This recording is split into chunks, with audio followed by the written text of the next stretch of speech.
Selamat pagi anak-anak, hari ini kita belajar agama Kristen ya. Bab 3 tentang Allah penolong yang setia. Sebelum kita memulai materinya, terlebih dahulu kita berdoa. Berdoa mulai. Ya Allah Bapa yang kami kenal dalam nama anakmu Yesus Kristus, sekarang kami tunduk berdoa kepadamu untuk memohon memulainya pembelajaran kami. Ya Tuhan, sekarang kami ingin belajar.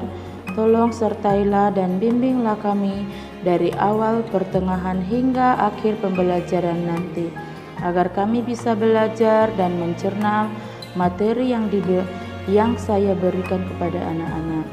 Hanya kepadamu kami berdoa, dalam nama anakmu Tuhan Yesus Kristus kami berdoa.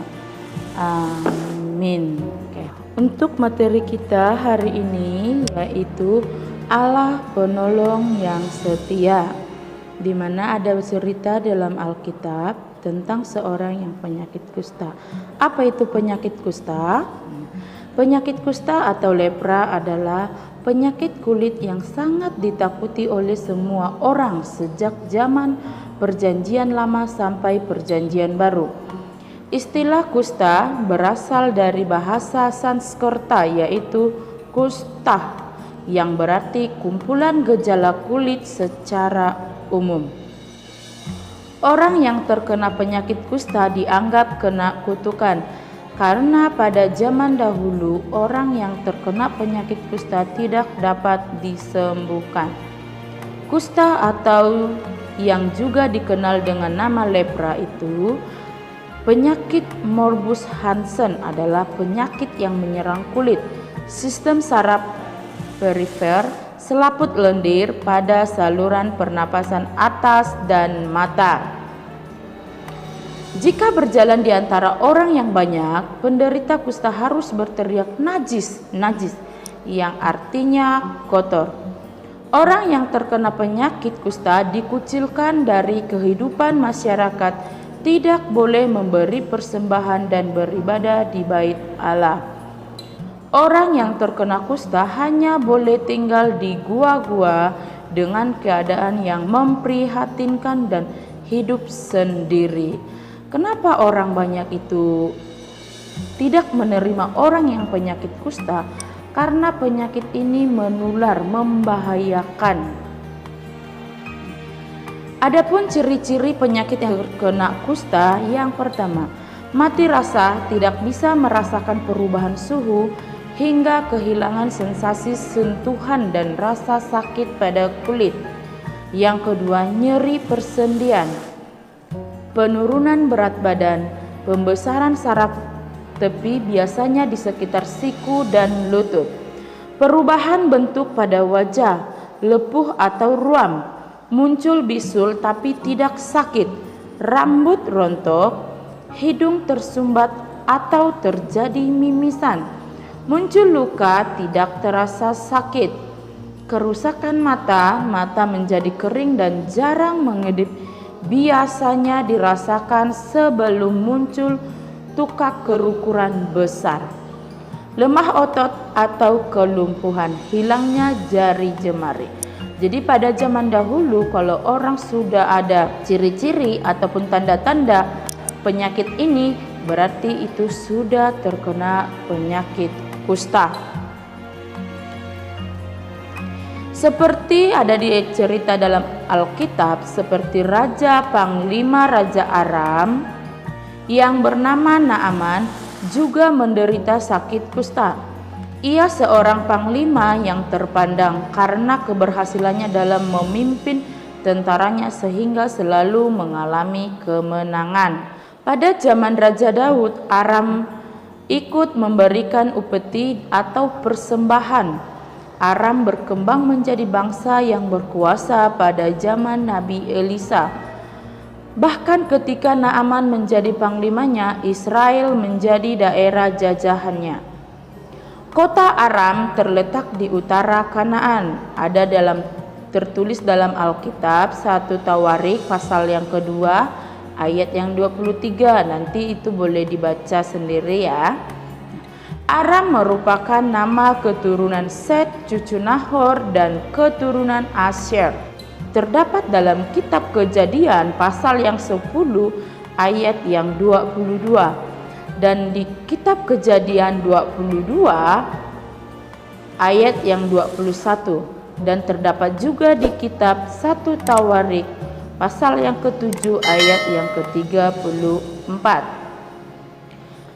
Naaman ditolong oleh pelayannya, seorang gadis yang berasal dari Israel, yang memberitakan bahwa di Israel, di kota Samaria, ada seorang nabi yang bisa menolong untuk kesembuhannya. Setelah minta izin kepada Raja Aram, ia pergi menemui Nabi Elisa. Naaman pembawa persembahan 10 talenta perak dan 6.000 sikal potong pakaian. Jadi untuk kesembuhan Raja Naaman itu, pembantunya bilang harus membawa persembahan 10 talenta perak dan 6 sikal potong pakaian. Sesampainya di rumah Nabi Elisa, ia ditemui oleh pembantunya Nabi Elisa yang bernama Gehazi, yang menyuruh Naaman mandi di sungai Yordan sebanyak 7 kali. Jadi pembantunya yang tadi yang bernama Gehazi menyuruh Naaman untuk mandi di sungai Yordan sebanyak 7 kali. Mendengar hal ini, Naaman sempat gusar karena tidak ditemui sendiri oleh Nabi Elisa. Tetapi setelah dibujuk oleh pegawainya, Naaman mau melakukannya, dan akhirnya ia menjadi sembuh. Naaman percaya pada Allah orang Israel, ya. Jadi setelah dia mencoba apa yang diberitakan oleh Gehazi yang akan mandi di sungai Yordan sebanyak 7 kali, akhirnya dia sembuh dari penyakit kusta. Barulah dia di situ percaya bahwa Allah itu penolong yang setia, yang maha baik, yang maha kuasa. Dari cerita Naaman mengingatkan kita bahwa sehebat apapun kita tidak akan mengatasi masalah hidup yang sedang kita alami. Manusia penuh keterbatasan. Artinya manusia memiliki keterbatasan. Hanya Tuhanlah yang bisa menyembuhkan segala penyakit yang kita alami.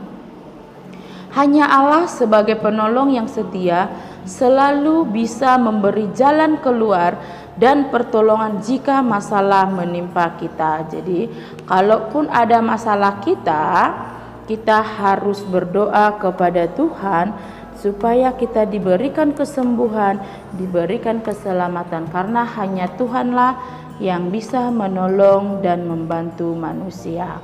Oke. Semoga materi hari ini, apa yang kita dengarkan hari ini, bisa menjadi motivasi bagi diri kita sendiri. Baik adapun orang yang tidak suka ataupun ada orang yang membutuhkan pertolongan kita harus membantunya dengan ikhlas, dengan sungguh-sungguh, ya. Jadi kita sebagai manusia ciptaan Tuhan tidak boleh sombong dan egois. Oke, sekian materi kita hari ini. Sebelum ditutup, kita berdoa dulu, ya. Terima kasih Allah Bapa atas berkat-Mu, sehingga kami Tuhan sudah mendengarkan cerita di mana Allah itu sangat baik, Allah itu penolong bagi kami. Dengan adanya materi ini Tuhan, kami jadi tahu bahwa Allah itu penolong yang setia dalam kehidupan kami masing-masing. Kiranya dengan materi yang kami dengarkan hari ini menjadi pelita bagi hidup kami. Terima kasih Tuhan Yesus. Amin.